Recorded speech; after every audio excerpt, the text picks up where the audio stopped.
Ay, no traje cuadernos. ¿No tienes hojas? Vamos a estar estudiando entre el día de hoy y la próxima semana, que es la última clase, a los ácaros, o sea, artrópodos, mejor dicho. Ya hemos visto, el primer grupo eran los parásitos unicelulares microscópicos, luego pasamos a los parásitos helmintos, ahí vimos a los nematos, a los plaquenmintos, y como último grupo estaremos viendo aquellos grupos de artrópodos que de provocar infección al ser humano pudieran llegar a causar determinadas enfermedades. Yo creo que se ha ido a bailar. Voy a sacar una. Dentro de este grupo, que se divide en dos, estaremos viendo ahora uno que ya conocemos, por ejemplo, los piojitos, las garrapatas, las pulgas, el Sarcostes cabies, que es el ácaro, y vamos el día de hoy a estar viendo también a la mosca como parásito humano. Y ahí de repente ustedes podrán, bueno, como que sorprenderse un poco porque no es común escuchar que la mosca llegue a parasitar al ser humano. Lo que pasa es que en este caso no es el adulto quien nos causa afección, pero si la larva de la mosca accidentalmente llegara a desarrollarse en nuestro organismo, se produce una enfermedad y es lo que vamos a estar viendo someramente el día de hoy. Entonces, al concluir la clase, salir del contenido, pulga, entre las pulgas tenemos a las tenocefalides, tenemos a las pules y tenemos a la tunga. Los piojos, que son los llamados pedículos, ahí se dividen pedículos capitis, que es el piojito que más conocemos, el pedículos porpori, que es una especie que afecta el cuerpo porque se aloja en las ropitas, y tenemos al Tilus pubis, que es la conocida comúnmente como la liga. Y dentro de las moscas hablaremos algo de la Dermatopia hominis. Dentro de los ácaros estaremos viendo, ya decía, el Sarcostes cabies, causante de la escabiosis sana, y dentro de las garrapatas estaremos hablando de las biocidas. Por favor, sigan de parte. Al concluir entonces, ustedes reconocen los estadios evolutivos del ciclo biológico, las manifestaciones clínicas que pueden causar, y hablaremos un poco del diagnóstico y tratamiento. Entonces, para comenzar, vemos aquí la clasificación taxonómica. Todas van a pertenecer también al reino Animalia, pero vean que hay diferentes órdenes. En el caso de las pulgas, tenemos dos familias, la Pulicidae y la Tungidae. En el caso de la Tungidae, ahí tenemos a la Tunga penetra, y la Pulicidae, hay varias, las pules, hijitas, las Xenophilasiopis y las Tenocefalides. Vamos a verlo. Dentro de la orden Diptera tenemos a los pedículos, y la orden Diptera, ahí están las moscas. Si se fijan, hay dos clasificaciones, la Sarcofagidae y la Oestridae. La Dermatopia, que es la que vamos a estar viendo hoy, se ubica en el género de Oestridae, pero esta sarcófaga, aunque no se tocará hoy, también puede llegar a causar miasis. Incluso, hasta en algunos casos, se puede ver que una mosca común pudiera causar miasis. Lo que pasa es que se clasifican estas miasis, ahorita las vamos a ver. Entonces vamos a comenzar hablando de la pulga. Vean, morfológicamente, o sea, estructuralmente, a la pulga se le puede identificar tres partes de su cuerpo. La parte anterior, que es la cabeza. ¿Qué elementos encontramos? Ojos que van a ser simples. Vamos a encontrar como otro elemento fundamental este aparato chupador por excelencia. Recuerden que estos artrópodos se alimentan de sangre, por tanto deben tener bien esa de la boca en una estructura que le permita realizar lo que es el chupado de la sangre. Y esto es característico de muchos también encontrar que la parte de la cabeza es más larga que ancha. ¿Bien? En el cuerpo vemos también el tórax, que es cortito. En el tórax se encuentran insertadas las patas, vamos a encontrar 3 pares de patas. Y es fundamental en este sentido porque las patas están desarrolladas para hacer grandes saltos. Y así es como ellas infectan a los perritos, infectan a los animales, incluso a los humanos. Entonces, las patitas las vamos a encontrar en el tórax. Este elemento aquí también es común en todas, se le llama peine pronal. Y el abdomen, que va a ser el más abultado, más amplio, y está segmentado. O sea, ya estamos viendo la estructura en general de todas las pulgas. Sin embargo, como pudieron ver en la clasificación, dentro de estas mismas pulgas hay varios grupos. Afortunadamente para ustedes, creo que este año no tienen que hacer dibujos, porque, o no tienen que entregar informes, porque hasta el año pasado era una de las clases prácticas más difíciles porque tenían que dibujar todos.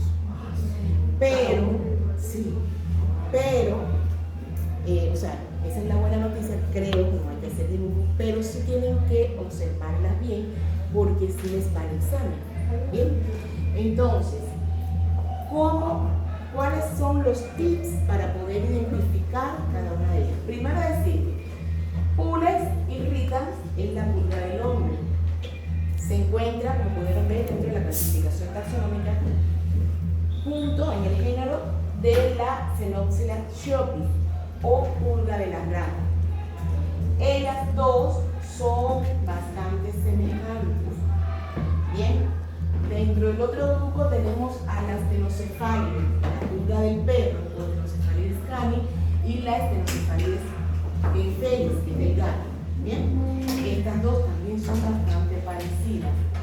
Y aparte está la Tunga penetrans, que si ustedes la observan, la comparan con las otras, digamos que estructuralmente sería la más asequible para identificar, porque tiene el cuerpo más compacto y fíjense que la región anterior hace como una especie de ángulo en la cabeza que no se encuentra en las otras. Bien, ahora cuando ustedes estén observando al microscopio, van a buscar elementos que les van a permitir identificar, sobre todo en el caso de las xenófilas, xenocephalias, que les dije que ambas pertenecen al mismo género y cuando las observan son bastante similares. Pero hay una estructura, que es este peine que se encuentra en la parte anterior, peine genal se le llama, si lo vemos aquí, o sea, sería esta estructura de aquí y esta de aquí. Cuando ustedes observen al microscopio, en el caso de la Stenocephalidae felis, o sea, la del gato, la primera celdita es del mismo tamaño que las demás celdas del peine. Eso es el elemento más fácil para poderlo identificar, porque fuera de eso se les va a complicar. En el caso de la canis, esa primera celda es más corta. Bien, eso sería un elemento a favor. Lo otro, bueno, en el caso de la longitud o la anchura de la cabeza, se dice que en la felis tiene 2 veces la anchura, pero eso realmente al microscopio es más complejo. Guíense siempre, sobre todo, por las celdas del peine genal, que en el caso de la felis es igualita que las demás, y el acane, o sea, la pulga del perro, es más corta. Y para la diferenciación de la Pulex irritans, que es esta de aquí, que es la pulga del hombre, y la Xenophila sciopis, que es la pulga de la rata, la diferenciación está en una pequeña celda, o sea, una entrada, una celdita que se encuentra debajo del ojo, en la pulga del hombre, la irritan, y delante en la xenofiliación. Esos serían los elementos factibles para la diferenciación. Y les decía que la tunga penetra, la van a ver diferenciada más fácilmente porque vean cómo en la parte anterior, la microcefálica, forma un ángulo. Y cuando vean el cuerpo completo, van a ver que es mucho más compacto que las demás. Bien, entonces eso es estructuralmente lo más llamativo. Ahora, vamos a ver el ciclo de vida.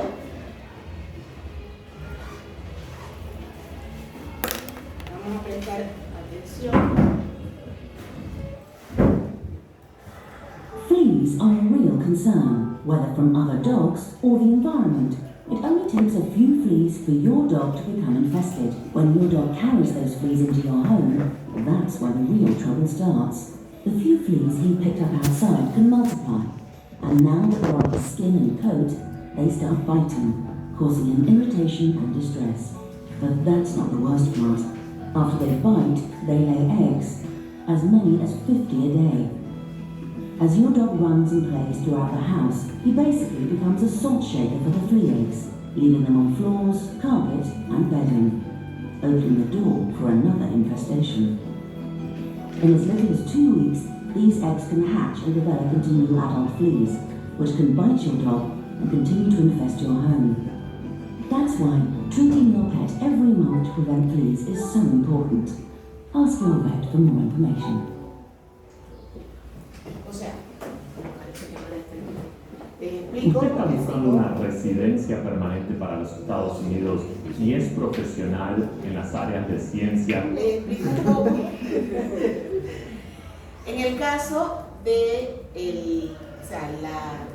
parece que ese no era el video, del ciclo biológico de la pulga, muchachos. Recuerden que ella va a afectar, va a infectar, va a vivir sobre todo en animales. Pudimos encontrar diferentes clasificaciones.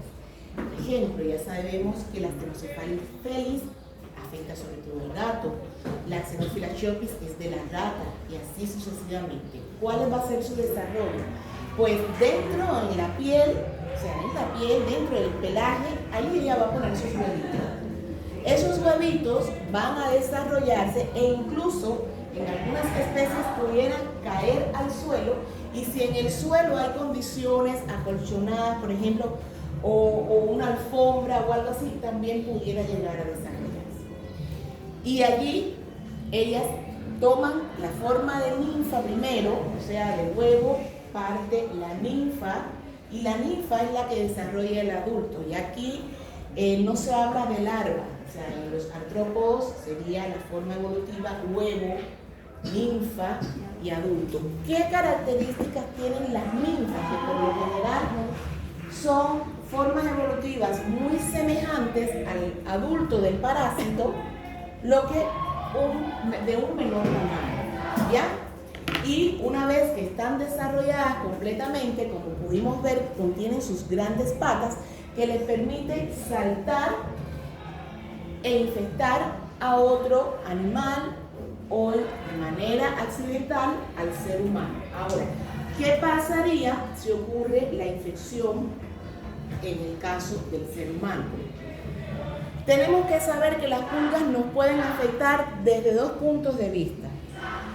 Directamente, si ella no afecta, comienza a picar, puede producirse infección, afectación de la piel, de la dermis, y esto se le llama pulicosis, o sea, vesículas, gránulos, eritemas, todo lo que es un proceso dermatológico a nivel de la piel, y se le llama pulicosis.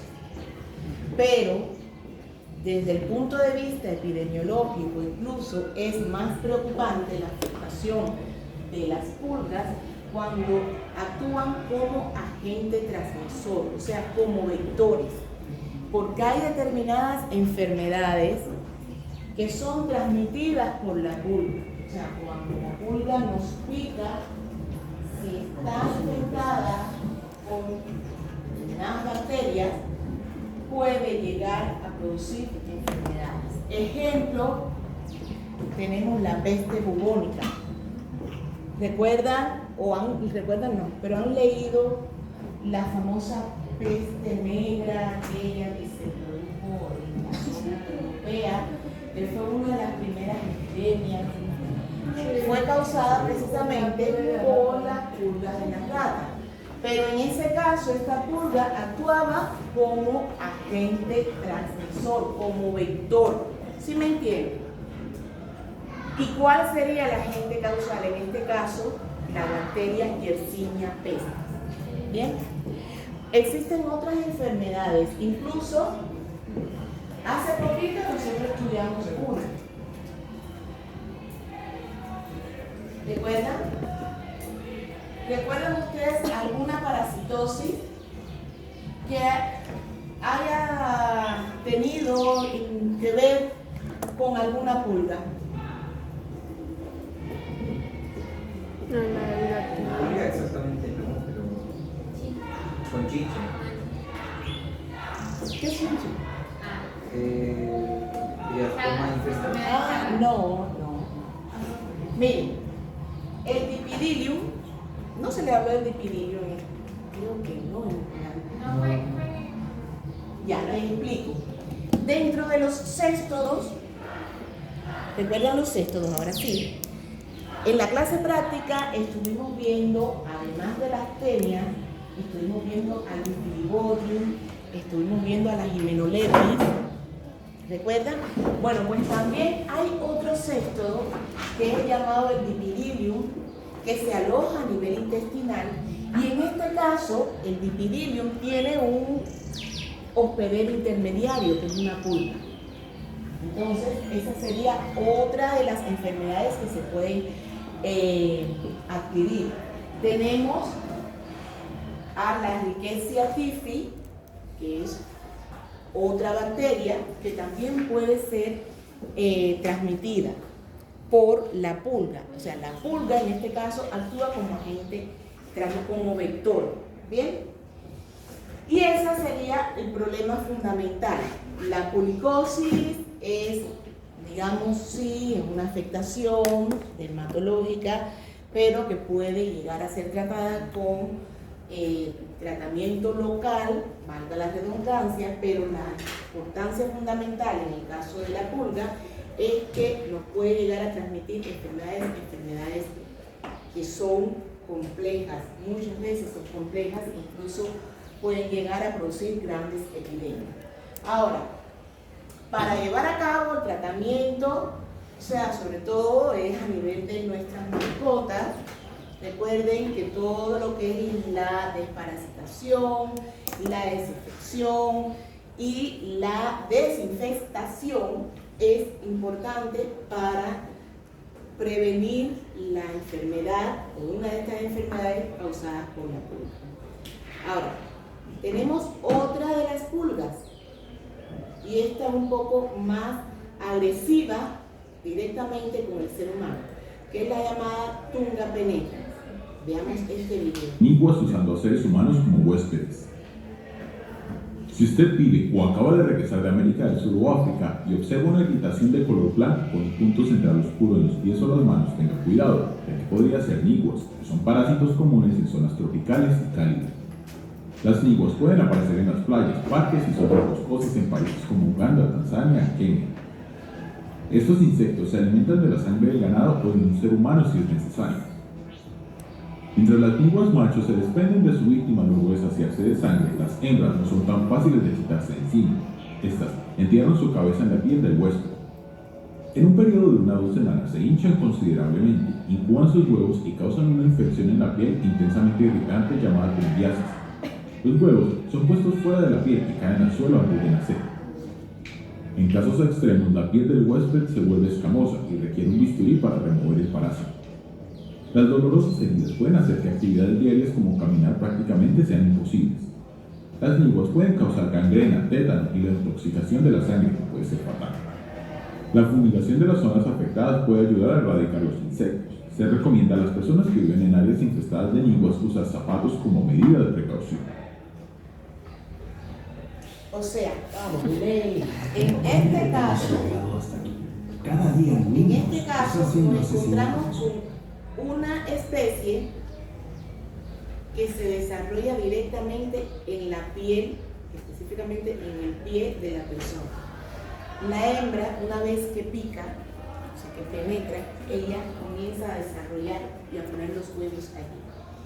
Y la tungiasis va evolucionando paulatinamente, primero de un dolor agudo, punzante, a luego la aparición de todo un proceso inflamatorio alrededor de la zona, y en un tercer momento toda esa zona se vuelve necrótica, y con la necrosis, o sea, con la pérdida del tejido, se empiezan a hacer visibles los huevos, porque la tunga pone los huevos allí dentro de la piel. ¿Varias hembras o es una hembra? ¿Qué complicaciones?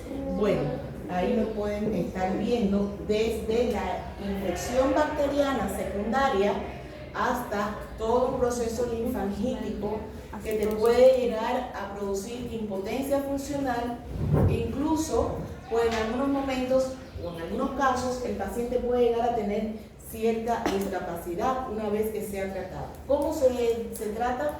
Sobre todo retirando, como pudieron ver, cirugía menor, retirando toda esta zona necrótica y conjuntamente llevándose al parásito.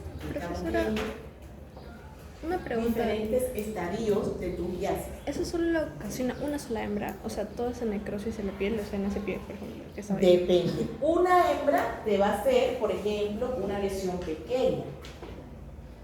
Pero por lo general, recuerden que esta enfermedad se adquiere sobre todo en aquellas personas que tienden a estar caminando descalzos en el lugar donde existen las pulgas y no hay una sola pulga, por lo general. Entonces, una sí te causaría una lesión pequeña, pero puedes llegar a tener, en dependencia del grado de infestación, toda una zona del pie, como pudieron ver, afectada.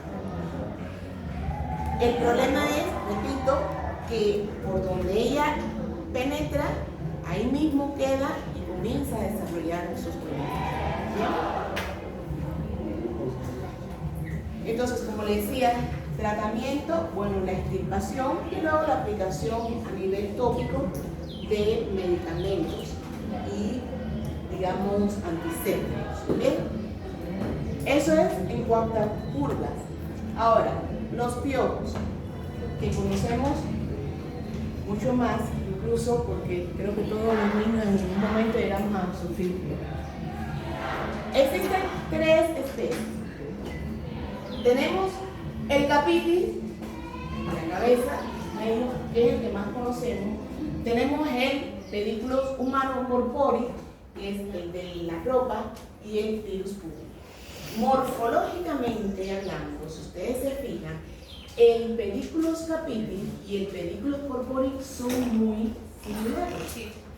¿Qué van a tener ellos? Recuerden que el cuerpo va a estar formado por la cabeza, igual tronco, abdomen, pero es llamativo la presencia, o sea, de las tres pares de patas que están diseñadas, en este caso si en las pulgas era para llevar a cabo el salto, aquí es para prenderse. Y vean cómo, a diferencia del pedículo capitis y el corpóreo, vean el pilus pubis, como es más engrosado, incluso las patas son mucho más gruesas. ¿Por qué ustedes creen que es esto? Porque menos cerca de la zona pública, ¿verdad? Todavía menos, hay menos pelos, el pelo no está tan... Exacto, porque los pelos, o sea, los vellos de la zona donde se inserta el pilus pubis tienden a ser más gruesos, por tanto el parásito necesita adaptarse a estar en una zona donde tiene que hacer más fuerza. Por eso si ustedes lo comparan con los otros dos, por supuesto, aquel se encuentra mucho más desarrollado. Bien, evolucionan, como ya les había dicho en otros casos, de los artrópodos de huevo, ninfa y adulto. ¿Bien?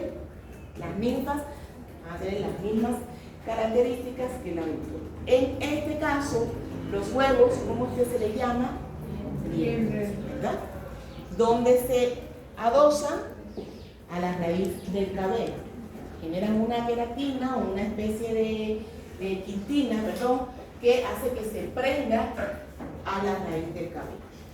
Ahora, cuando hablamos, digamos, de la infección en sí, se piensa o siempre se ha creído que el pedículo staphylococcus sobre todo tiene que ver con la higiene, y yo les puedo decir hasta cierto punto pudiera ser, pero si ustedes analizan cómo se transmite la enfermedad, que es volando de una cabecita a otra, cualquier persona puede llegar a sufrir de la pediculosis, a diferencia del pedículos corpóreo.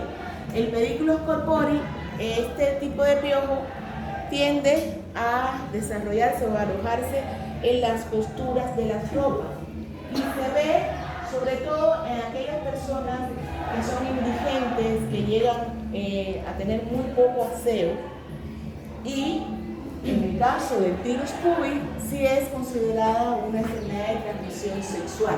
Bien, vamos a ver también un videito que hay en relación a este tema. La clase de hoy es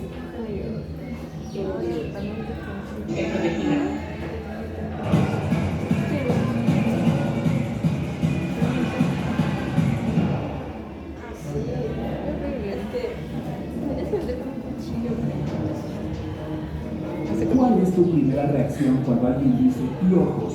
¡Qué asco! Sí, esa es exactamente. Aunque la humanidad ha estado luchando contra estos parásitos durante miles de años, todavía no podemos deshacernos de ellos por completo. Entonces, ¿por qué estas pequeñas bestias son tan tenaces? Y más importante aún, ¿hay formas seguras de derrotarlas? Alerta de spoiler, sí hay. ¿Quieres saber más? Entonces quédate conmigo y te lo contaré todo en un par de minutos. Comencemos con lo básico. ¿Qué son exactamente los piojos? Son parásitos en miniatura que viven en el cabello humano y se alimentan de tu sangre. Suena bastante desagradable y lo es. Todo lo que se necesita para tener una buena y saludable colonia de piojos en tu cabeza es un solo pequeño piojo. Los piojos ponen entre 5 a 10 liendres o huevos al día, los cuales eclosionan en unos 7 días. Por lo tanto, una infestación completa no demora más de 2 semanas. En un mes casi tendrás más piojos que cabello. Lo diré de nuevo, ¡qué asco! La mayoría de los piojos se transmiten de persona a persona directamente cuando tocas la cabeza de otra persona con la tuya, o indirectamente cuando compartes un sombrero o una bufanda con alguien. Como los parásitos son muy pequeños, no más grandes que una semilla de sésamo, no puedes verlos cuando se suben a tu precioso cabello, y si no puedes verlos, no puedes evitar que vuelvan a tu cabeza en su hogar. Ese suele ser el mayor problema. No puedes prevenir la infestación hasta que es demasiado tarde. Y, sí que puede ser demasiado tarde con estas plagas pequeñas. Los piojos son increíblemente difíciles de eliminar y eso se debe principalmente a su tenacidad y tamaño. Ya te he hablado de esto último, así que vamos a hablar de la tenacidad. Todo comienza con una liendre que es simplemente demasiado pequeña y pegajosa para ser vista y eliminada. El piojo progenitor lo pone justo en la raíz de un cabello. Si logra permanecer en el lugar durante 7 días, se incuba, produciendo un piojo bebé o ninfa, un nombre muy hermoso para una sabandija tan estimulante. ¿No es así? Luego, la ninfa comienza a alimentarse de tu sangre al adherirse a uno de tus cabellos y apuñalar sus diminutas pero muy afiladas mandíbulas en tu piel. Los diminutos ganchos en sus 6 patas ayudan a los piojos a engancharse en tu cabello y a quedarse como si no hubiera un mañana. En unos 15 a 20 días, una ninfa se convierte en un piojo completamente desarrollado, que está listo para poner sus propias liendres, y cuando lo hace, bueno, te das una idea. Todo este tiempo, hagas lo que hagas, probablemente fracasarás en la guerra contra estas minúsculas bestias. Pueden aguantar la respiración durante 8 horas, por lo que si te tomas una ducha o te bañas, seguramente sobrevivirán. Y aunque algunos tratamientos pueden funcionar, la mayoría de ellos son bastante anticuados. Los piojos son conocidos por desarrollar resistencia a los insecticidas. De hecho, los tratamientos más comunes se basan en los mismos productos químicos que se utilizaron hace muchos años, por lo que probablemente serán inútiles. Por ahora, los piojos se han vuelto casi inmunes a los venenos que tenemos a nuestra disposición. Por cierto, hay una idea errónea de que las personas que no se lavan la cabeza con frecuencia tienen más probabilidades de tener piojos. Eso es totalmente falso. Los piojos son sobrevivientes natos, por lo que es suficiente tocar la cabeza de una persona afectada para que se muden a la tuya la próxima semana. A veces, incluso es suficiente con usar el sombrero de otra persona. Aunque eso ocurre más raramente, a los piojos les encantan los lugares cálidos y húmedos. Tu cabeza y tu cabello son exactamente el entorno que más adoran. Además, hay mucha comida debajo de tu piel. ¡Qué rico! Sin embargo, en la ropa no es tan cálido ni tan húmedo como les gustaría a los piojos. Y sin bocadillos, por supuesto.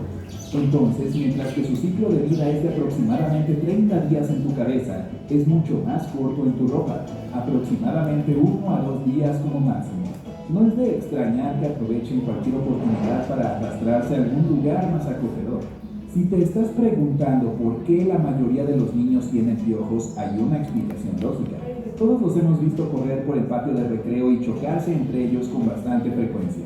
Sería extraño si sus cabezas no se tocaran a veces, ¿no es así?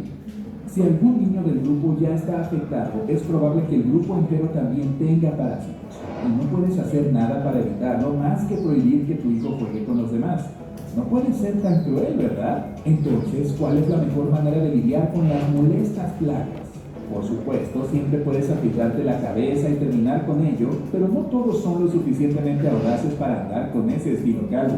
Y dado que envenenarlas ya no es una opción, vale la pena recurrir a métodos que utilizan la exposición mecánica, es decir, bloquea sus orificios de respiración o simplemente las quitas de tu cabello. La segunda forma es bastante arriesgada, ya que no es un método infalible. Incluso con el mejor de los peines especiales, aún puedes perder varias liendres, haciendo que todos tus esfuerzos sean en vano. Si incluso una liendre sobrevive a tu ataque, eventualmente se convertirá en un piojo hecho y derecho que te pondrá más liendres y todo volverá a empezar. Los tratamientos más efectivos son aquellos que simplemente sofocan a los piojos. Hay diferentes sprays, cremas y champús que bloquean las vías respiratorias de los piojos, impidiéndoles respirar. Como mencioné anteriormente, pueden aguantar la respiración por cerca de 8 horas, así que dales ese tiempo como mínimo y no te enjuagues el tratamiento. Sé que puede ser difícil, pero estarás mejor sin esos chupasangres en tu cabeza, ¿verdad? Sin embargo, no es suficiente deshacerse de los piojos en tu cabeza para olvidarte por completo de este problema. También deberás tomar algunas precauciones adicionales para no sufrir una recurrencia. En primer lugar, evita compartir sombreros, bufandas u otros accesorios que puedan tocar tu cabeza o cabello. Los piojos son muy pegajosos y pueden acercarse a ti en cuestión de segundos, arruinando tu vida por semanas. Segundo, si tú o un miembro de tu familia ya han sido afectados, trata a toda la familia. No puedes estar seguro de si has tocado la cabeza de otro, por lo que es mejor ir por lo seguro. En tercer lugar, coloca la ropa, las toallas y la ropa de cama potencialmente afectadas en bolsas herméticas y déjalas ahí por al menos 2 días completos. Luego, para volver a estar seguro, lávalas con agua caliente. Si algunos piojos logran sobrevivir a la falta de oxígeno, seguramente serán eliminados en la lavadora para siempre. Repite esto una semana después, ya que las liendres y las ninfas pueden ser muy resistentes a cualquier cosa que puedas lanzarles. Sí, como dije, son unas pequeñas bestias pegajosas. Solo recuerda, siempre que uses un tratamiento para deshacerte de los piojos, usa un peine de dientes finos de 8 a 12 horas después. Incluso si los parásitos no sobreviven a tu ataque, no saldrán de tu cabeza por sí mismos. Sí, tendrás que sacar sus diminutos cuerpos peinando tu cabello. Esa es una tarea tediosa, pero es necesaria. También existe la posibilidad de que haya liendres en tu cabello, no solo piojos adultos o ninfas. Ningún tratamiento, excepto al viejo y confiable peine, puede afectarlos. Así que ten cuidado y trata de atraparlos a todos. Si no has podido hacer eso, repite el tratamiento tan pronto como nazcan las liendres restantes. Te ayudará a evitar que aparezcan nuevas en tu cabello, por lo que solo tendrás que peinar bien. Bueno, mis queridos genealogos. Bien, después de este videazo, ¿cuál es la conclusión, muchachos? Bien. No hay que compartir nada. La pediculosis es una enfermedad porque sí causa síntomas. Además del prurito, que es lo más conocido, puede llegar a producir infección secundaria en el cuerpo. Y en aquellas personas que tienen higiene marcada, y la infectación llega a ser tan grande que el cabello se le vuelve grasiento, se le vuelve empastado. No sé si ustedes han podido ver, igual personas que se encuentran por la calle, sin lugares, digamos, personas, digamos, no higiene adecuada, que muchas veces tienen el pelo con una pasta. Y eso es una de las características secundarias de una gran infección por pelo. En el caso de las, como les decía, pedículos corpóreos, que es menos común de verlo porque es sí ya más propio de este tipo de personas, también causa una enfermedad en la que todo la zona donde se encuentra, sobre todo la costura de la ropa, comienza a sufrir una dermatitis. Y luego, a medida que va avanzando, o sea, la infección se va haciendo mayor, por supuesto que la lesión también se extiende.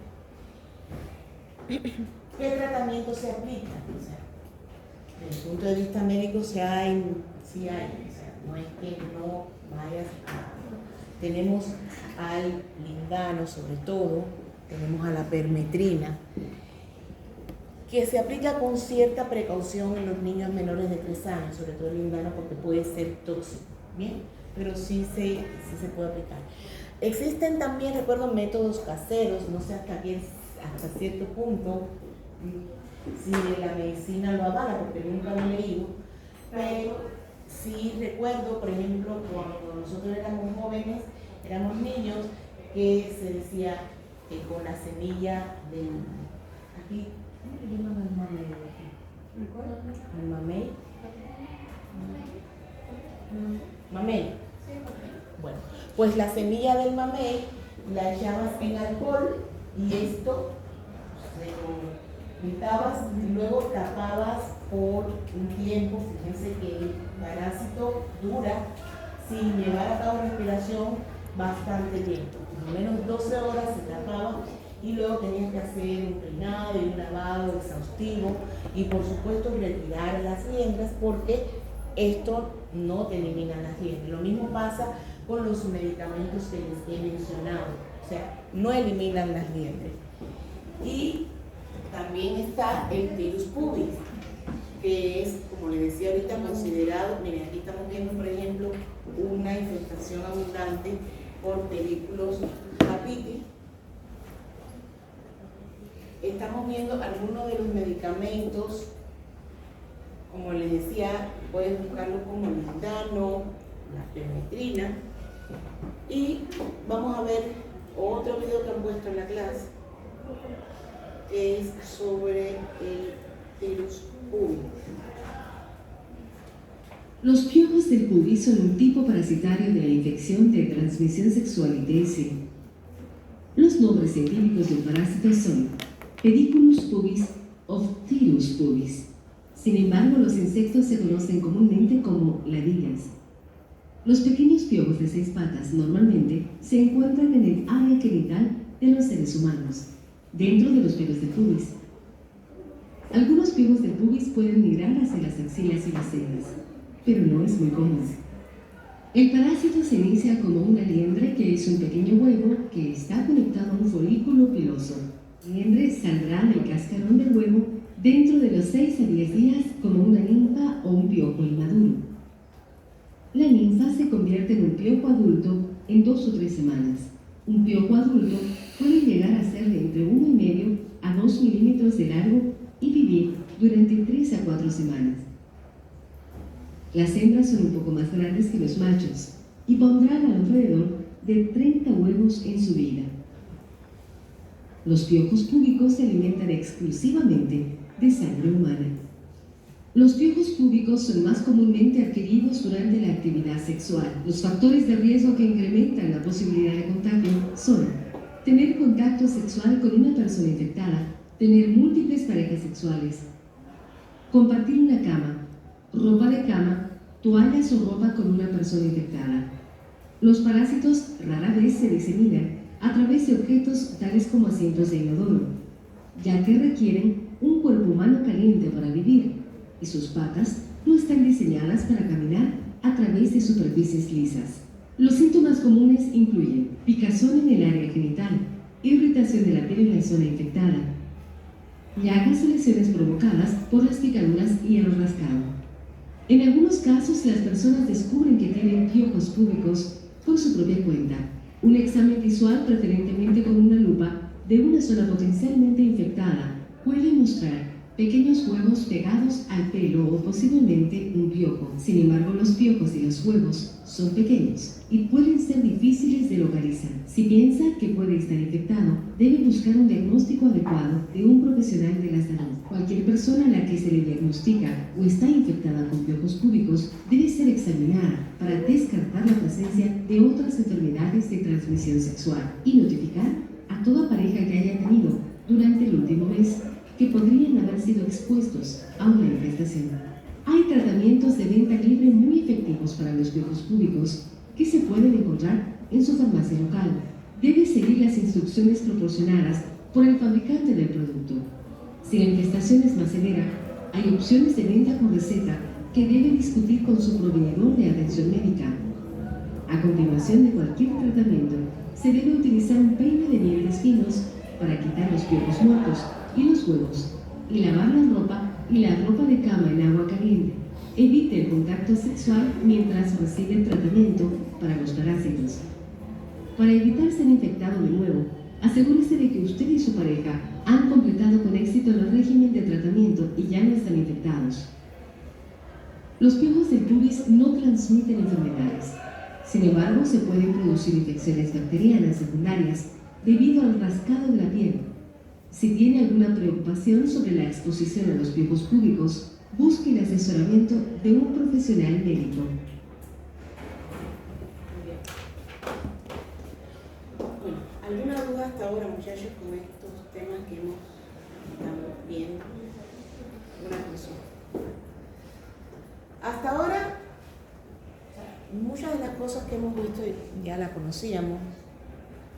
Para orientarnos un poco en cuanto al estudio, bueno, por la parte práctica, repito, sí, la identificación de los parásitos, porque eso sí les va. Por la parte de la teoría, más bien nos estaríamos, digamos, volcando a las características estructurales, a las características morfológicas de estos parásitos, ¿no? Y nadie se va a poner a preguntarle nada de esto que está en el video. Este video es para, digamos, ampliar más lo que es el conocimiento. Ahora bien, en el caso de las moscas, como yo les decía, ¿qué pasa con las moscas? Que si ponen las larvas, o sea, en el caso de las moscas sí tenemos formas larvales, así se le llama larva. Y la larva puede, bajo determinadas condiciones, implantarse, o sea, el huevo cae y la larva se desarrolla dentro de la piel. Y esta enfermedad se conoce como miasis. Existen varios tipos de miasis que van a depender del tipo o la especie en sí que lo causa.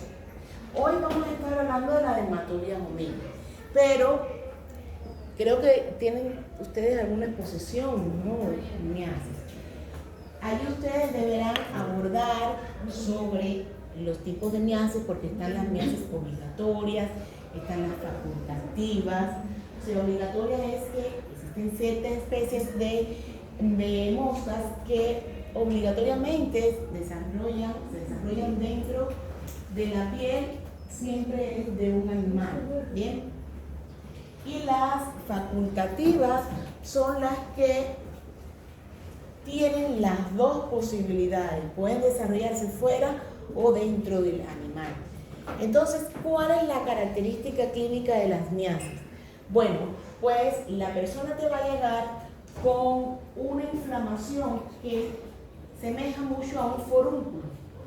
O sea, como un gran grano, un proceso inflamatorio, hay edema y enrojecimiento, pero en la punta de ese forúnculo ustedes van a percibir que hay salida de secreción.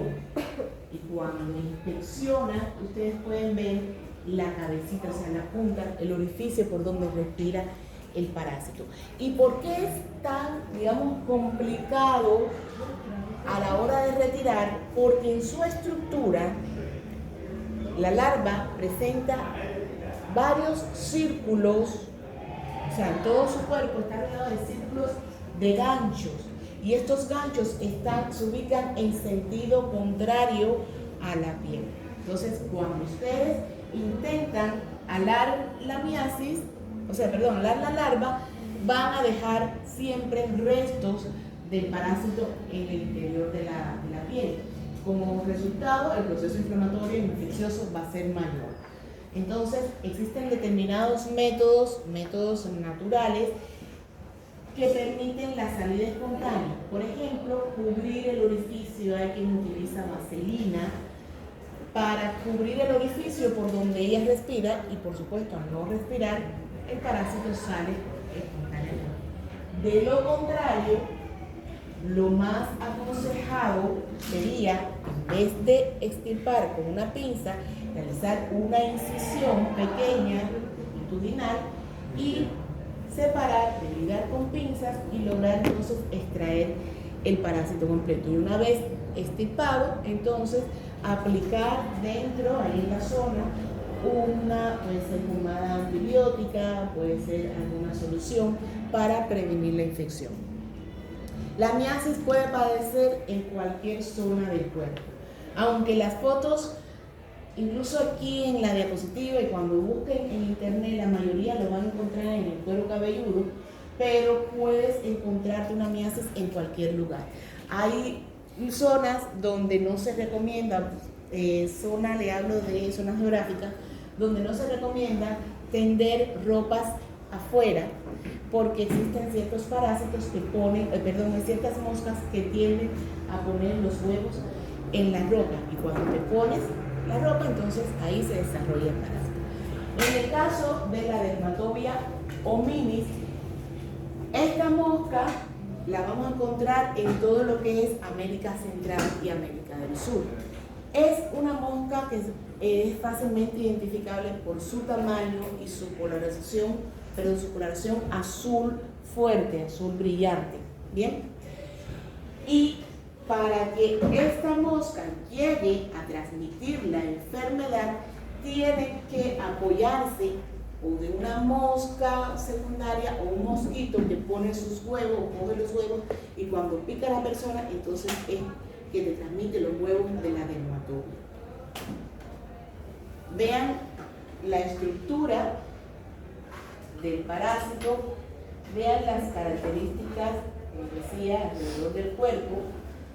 Estos pinchos son los que, ganchos, son los que evitan que se pueda extraer fácilmente al parásito. Vamos a ver otro video que está puesto.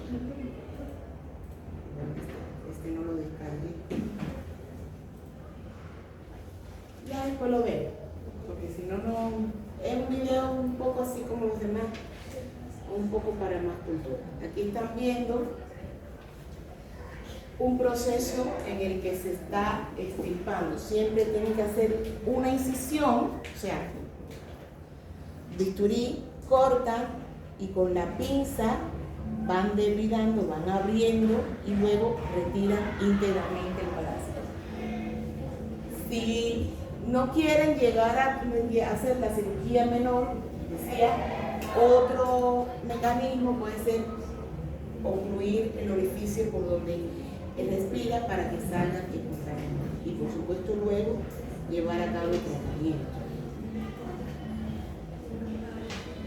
Ahora, ácaros, o sea, aquí vamos a hablar del Sarcosta escabier y de la garrapata. De estos dos, de toda la clase, este es el más importante, el Sarcosta escabier. La escabiosis es una enfermedad que, aparte de que es muy común, que ustedes van a encontrar como el pan nuestro de cada día cuando estén dando consulta, la escabiosis pudiera llegar a producir complicaciones, sobre todo en aquellos pacientes que son inmunosuprimidos o en pacientes diabéticos. Está la sarna noruega, que imagino que ustedes hablarán mañana de ella, que es un ejemplo claro de lo que estamos contando. Ahora, esta es la estructura del parásito, del Sarcostes cabiai. Fíjense, es el tamaño, ya lo están viendo ahí cuánto mide, pero esto es llamativo, es redondeado y tiene su cuerpo dividido en dos partes. La primera parte, que se le llama anatosoma, y la segunda parte se le llama iliosoma. Y en ambos tienen distribuido pares de patas. En el caso de las hembras, van a tener ventosas en los pares 1 y 2. O sea, ventosas para poder pegarse y trasladarse. Y los machos en los pares 1, 2 y 4. Cuando vemos la parte dorsal, o sea, la superficie dorsal, vamos a ver que se identifican ciertos elementos que pudieran llamársele como espinas. Además hay surcos. Y la disposición de estas espinas también es importante en la patogenia, porque ¿qué hace el Sarcostes cabiai? Penetra a la piel. Hace un huequito para que meta su cuerpo. Y cuando quiere salir, esas espinas se inclinan. Buenos días. Esas espinas se le impiden y como consecuencia va avanzando e inevitablemente ya no puede retroceder y va formando surcos a nivel de la piel. Clínicamente la escabiosis se caracteriza por prurito, un prurito que es llamativo, sobre todo en las noches, e inicia en los lugares del pliegue, por ejemplo en las axilas, aquí en la parte de la muñeca, en la zona inguinal, en los glúteos, luego en la areola, en el caso de las mujeres, bien, y pasa como en otras parasitosis, que cuando tenemos un paciente diagnosticado con escabiosis tenemos que tratar al resto de la familia. El tratamiento lleva, sí, medicamentos, pero también lleva una serie de medidas que hay que indicarle al paciente. Dentro de ellas, ¿cuáles?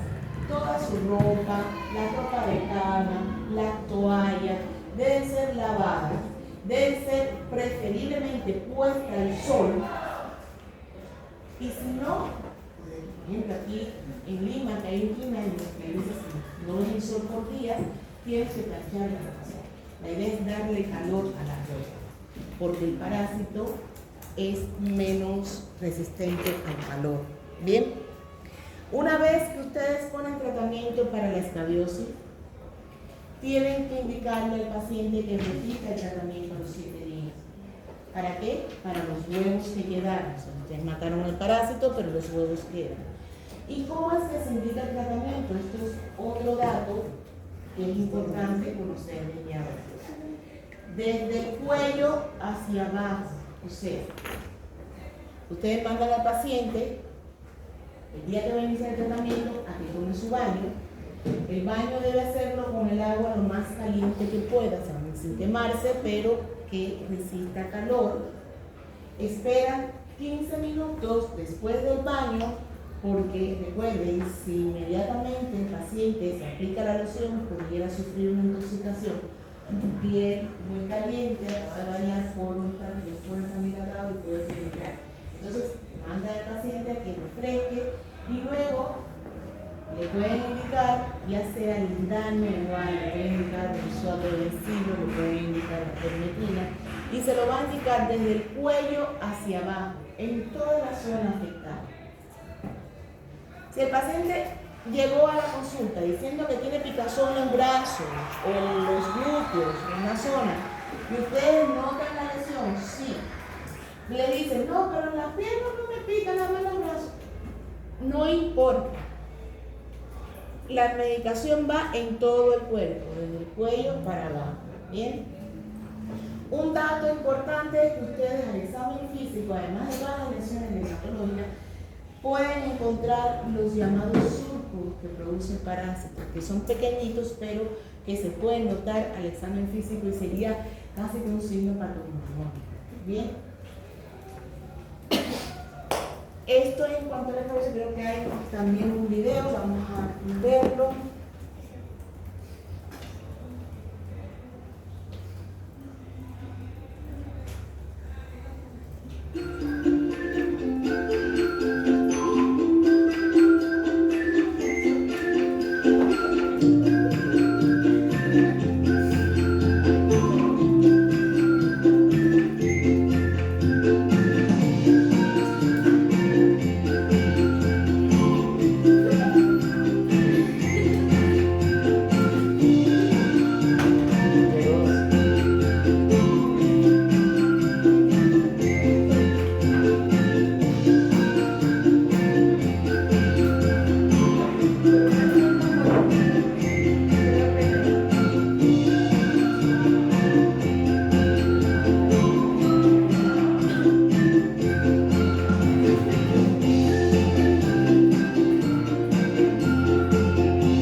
clínica de escabiosis.